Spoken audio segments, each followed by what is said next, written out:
Hello বন্ধুরা, কুন্তলিকা কিচেনে তোমাদের স্বাগত। আজকে আমরা দেখাবো নতুন একটা রেসিপি, সর্ষে কাতল। তার জন্য কাতল মাছগুলো ভালো করে ধুয়ে নিয়ে এর মধ্যে লবণ, হলুদ দিয়ে মেখে নিতে হবে, একটু লঙ্কার গুঁড়ো আর কাঁচা তেল দিয়ে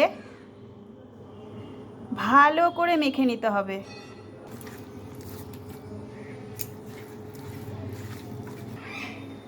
তারপর কড়াইতে তেল দিয়ে গরম করে নিতে হবে। কড়াইতে তেল গরম হয়ে গেলে মাছগুলো এক এক করে ছেড়ে দিতে হবে। মাছগুলো খুব একটা বেশি ভাজতে হবে না, হালকা করে ভাজতে হবে। এই দেখো বন্ধুরা, এইভাবে ভেজে নিতে হবে। মাছ ভাজার সময় আমি এই সর্ষেটা বেটে নিয়েছিলাম।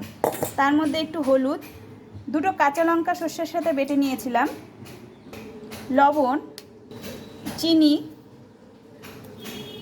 একটু জিরের গুঁড়ো, এরপর কালো জিরা সম্বারা দিতে হবে।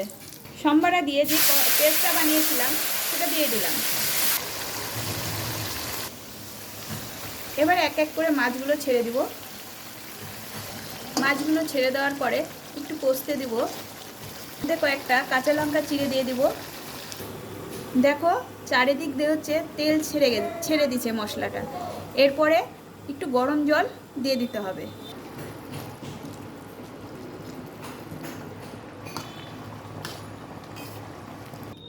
কিছুক্ষণ ফোটার পর দুটো কাঁচা লঙ্কা তুলে নিয়ে একটু হাতার পেছন দিক দিয়ে ডলে দিয়ে দিতে হবে।